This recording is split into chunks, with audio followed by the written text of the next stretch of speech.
probable cause, di po ba? Opo. Hindi man sagutin lang ng resource person or witness yung katanungan mo na. Okay. Tapos siya mag-explain. Okay. Resource person.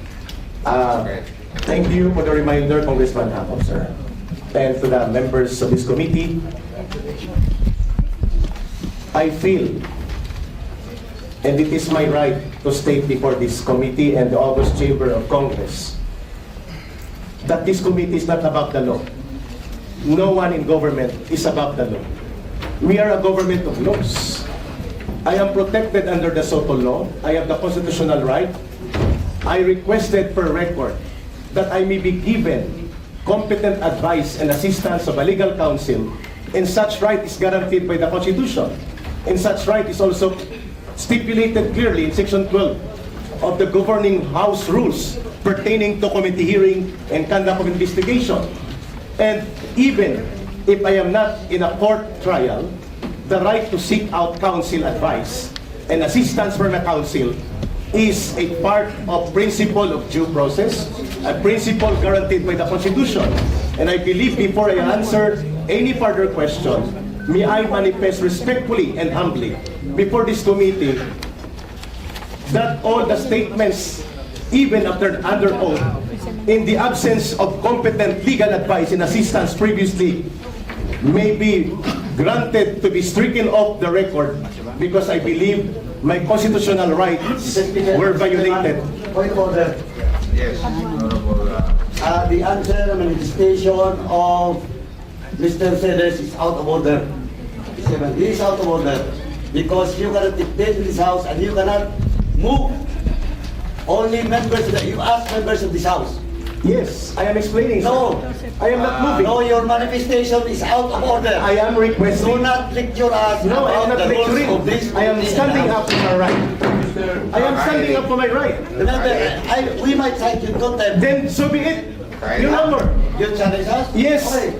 If that will be seen in the nation na walang karapatan ang mga invited guests dito na magpahayag, Your Honor, with due respect to you, I do not believe na ang kongresong ito ay lalabag sa karapatan ng mamamayan. Yes. Mr. Chair. So be it, Your Honor. It's out of order. And what's the position of the chair? I will need, Mr. Chairman, I will not give up my right to free speech and be respected under the Constitution because this August Chamber is obligated by law. Dali na po. Erick. May I explain why I... Yes, the Honorable Ako is recognized and I understand. Yung sinasabi po ng ating mga ng ating bisita. Pero alam po ninyo, last, kung ang ginagamit niyo po ay yung hearing nung huli at wala kayong representasyon, hindi po namin kasalanan. Kasalanan po ng mga abogado ng SMNI. Dahil sila mismo on record ang nagsabi na they are here to represent SMNI and not the anchors because dumistansya nga ako sila. Ang sabi nila, hindi po namin trabaho ang bigyan ng representasyon ang anchor. That's why nung humingi po kayo, ang pinalawanan po, hindi po pwede sila mag-depensa sa inyo. Dapat po humingi kayo ng iba. Dahil hindi po pwede sila mag-depensa because they are on record. Under oath, ang sabi nila, kami abogado ng SMNI at hindi kami abogado ng mga angkor. Klaro po yan, Erick. You cannot, you're not allowed. I'm good, yes. I just like to explain why I cite him is out of order. Because he manifested that the previous records, it is taken out of records. And as resource person, they are not allowed. Your Honor, I am going to be detained in this chamber and I am submitting myself before the country in protest. My constitutional rights are violated in this committee. I'm sorry to say, let me be detained in this chamber and decided in contempt. I will not participate if my constitutional right will not be guaranteed. You are not here to decide for my constitutional rights. Let me finish. There's a point of order, the Honorable Dr. Namos. What I'm saying, I am not telling you to stop. What I'm saying is, by out of order, dahil sandali, makinig ka. My out of order is all about your manifestation. Papagsalitain niyo po ako. Patapusin mo ako. Yes, sir. Huwag ka may bastos. Hindi ako bastos, nagpapaliwanag Patapusin mo ako. ako. Mr. Chairman, I would just like to correct. I am not stopping him to issue statement. What I'm saying is, and what I'm pointing out of order is the manifestation that the previous statement and the previous record should be taken out of order. And another rule is not allowed to do it. Point of order. Yes, the Honorable Dan Fernandez on the point of order. Maybe remind the resource speakers and the members of this committee to observe the proper decorum. Correct. If the chairman acknowledge a certain personality, let him speak and Yes. don't interrupt the members of this committee while the members given the right to speak. Maraming salamat po, Mr. Thank you, Chair. the Honorable Dan Fernandez. The Honorable ako is recognized. Mr. Celis, please be reminded that in this committee and this house, we have rules to follow. Hindi po ba namin sinusunod yung mga rules? Matanong ko nga po. Yes, sir. I feel that is And my... I would like to remind you that these rules are supposed to be followed by members of this committee and by the witnesses or resource persons to be present. And one of these rules is that before you can speak, you ask permission from the chairman. Kami nga, hindi kami nagsasalita na walang permission yung chairman. You better follow that rule. Otherwise, baka mapilitan akong gawin yung hindi ko dapat gawin. Now, Mr. Celis, for the last time, please identify your source. Mr. Chairman, may I be allowed to answer? Mr. Chair, this is the fourth time I ask Mr. Celis this question. And every time I ask him this question, ang laki ng introduction, wala pa rin yung sagot. Pwede po ba this time, pag pinagbigyan natin siya magsalita, sabihin niya na po yung pangalan? Kasi kung mag-introduction lang kayo, tapos i-cite na naman, dinisalaw ko na. Sinasabi ko na hindi namin kayang tanggapin yung social law for this particular issues, and we provided the basis for that too. Sa mga binigkas ng provision, doon ko mismo hinugot ko yung argumento namin. Ngayon, kung hindi ko yung sasagot, we will not allow you anymore. Kasi, nag-request si Congressman Suarez ng kasagutan, pangalan ang kailangan niya. Mr. Chairman, may I, Magbibigay mo kayo ng pangalan o hindi? may I request that I be allowed to confer with my legal counsel, please? O they're right beside you, they can confirm. May I request for at least a Yes. 1-minute conference with him? Please.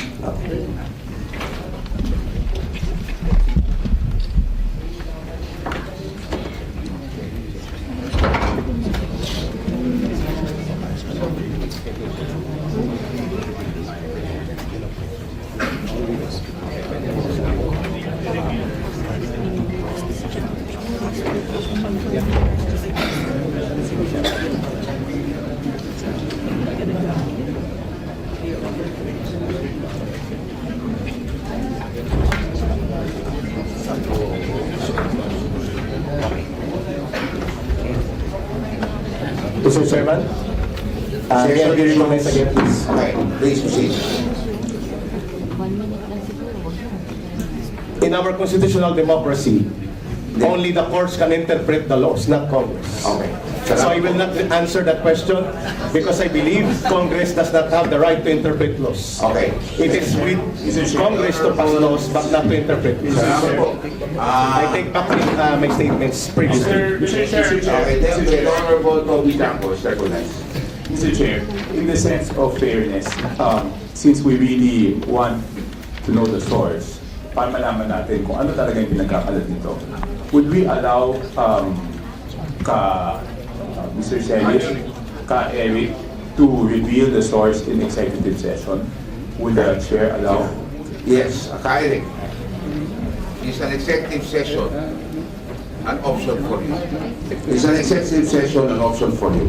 There's a suggestion by the Honorable 𝚤𝚌𝚑 na kung ayaw niyo po sabihin sa harap ng camera at sa publiko Okay na ba? Executive session. We will call for executive session now.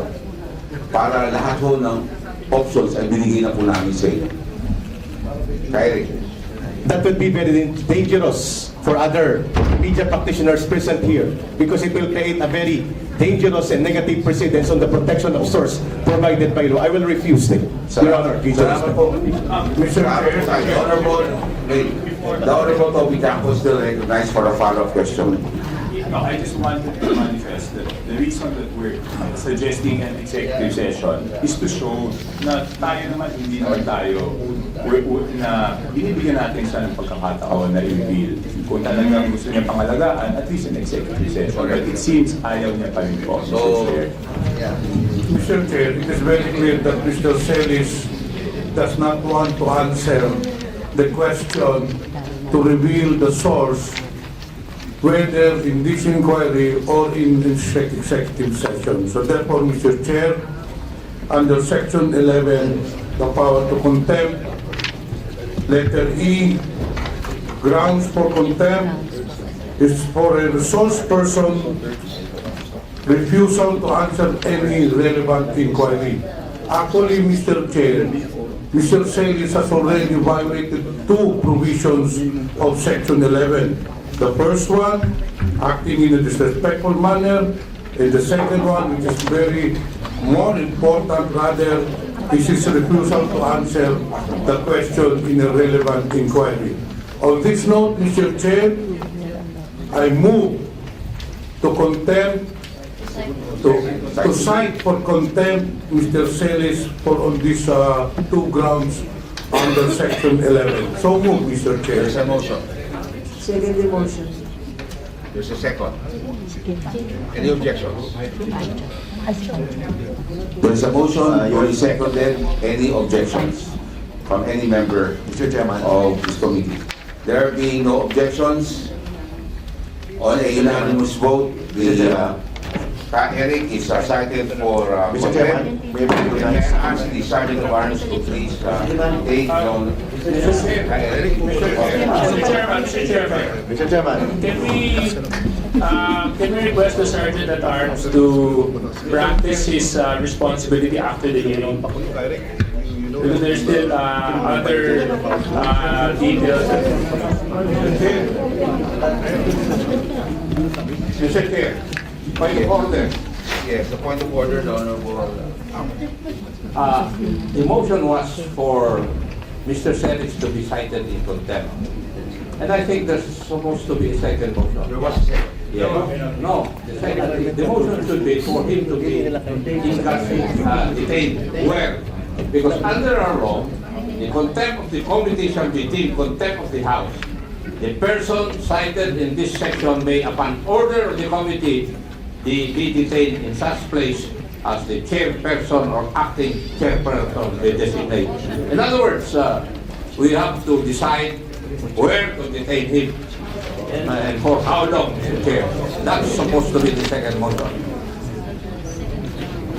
Mr. Chair, I believe with regards to the duration, it will be up to this committee to decide, and of course, to Mr. Celis, kung kailan po nyo sasagutin yung tanong natin, and then maybe we could lift the contempt. But as long as hindi pa niya sinasagot yung tanong natin, the contempt will remain. Mr. Chairman, final statement before niyo po ako ikulong. Mr. Chair, I move for Can I have a final statement, please? Before pa ako magpapakulong, I request the committee. Mr. Chair. Silence is requested. The Honorable Pimentel has the floor. Thank you, Mr. Chair. In an earlier motion, Mr. Chair, we have already approved to cite for contempt Mr. Celis. On this note, Mr. Chair, I move to detain him in the premises of Congress as per our rules on Section 11. So move, Mr. Chair. There's a motion, duly seconded. The chair no objections. The motion of the Honorable Pimentel is okay. So, Sergeant of Arms. Mr. Chairman, honorable members of the committee, may be given 1 minute, please. In relation to the motion, Oh. can I have... Because it is required two-thirds from the voto. The Honorable Paduano is recognized. Mr. Chairman, ang ano lang, point of inquiry lang, kasi we are not allowed to have a detention for indefinite period of time. So we have to establish how long. And the lifting of such detention will depend on the members of this committee, of course, with the cooperation of the person in contempt. So we have to establish how long, because we are not allowed to detain indefinitely based on so many jurisprudence, Mr. Chairman. Mr. Chairman. Mr. Chair, Mr. Chair.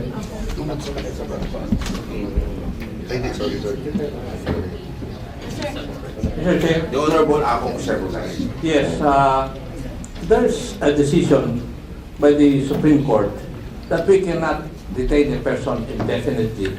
And therefore, may I move that we come up with a definite period for detention insofar as Mr. Celis is concerned. For violation of paragraph C of section 11 of the rules.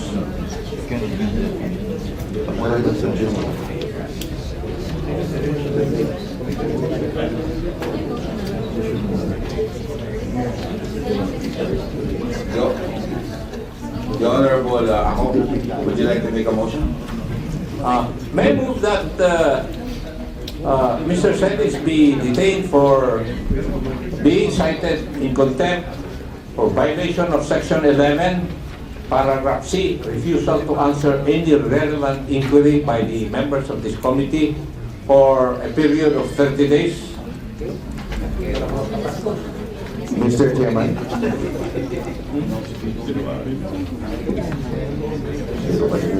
He will go on break on December 30 unless he finds a motion for reconsideration. We have done this in the different committees already. Mr. Chair, There's a motion. the reason why we cited Mr. Celis for contempt is because he does not want to answer the question. That is precisely why he violated paragraph C. So why will we give him a timeline? Eh kung kahit hindi pala siya sumagot, papalabasin natin si Mr. Celis. The reason why we cited him for contempt, eh gusto nga natin na sagutin niya yung relevant inquiry natin, na sagutin niya kung sino yung source niya. So I believe that we should not give a timeline, Mr. Chair. After citing the jurisprudence of Mr. Chair, I submit to the wisdom of this committee. Mr. Chairman, Okay, session is suspended. Mr. Chair, I would like to amend my previous motion. Therefore, Mr. Chair, I move to detain Mr. Celis, for he was cited in contempt until the adoption of the committee report at the plenary session, Mr. Chair. So moved. Okay, so that is also an amendment to the motion of the Honorable Ako early on. There's a motion amending the motion of the Honorable Ako. Any second? Seconded? The chair hearing no objection, the chair adopts and approves the motion of the Honorable Johnny Pimentel. So the Sergeant of Arms is hereby directed to enforce the decision of this committee. Mr. Chairman, can I make a comment, Mr. Chair? Session suspended. Attorney Tolentino. Thank you for this kangaroo court. Session suspended. Thank you for this kangaroo court. Thank you for this kangaroo court.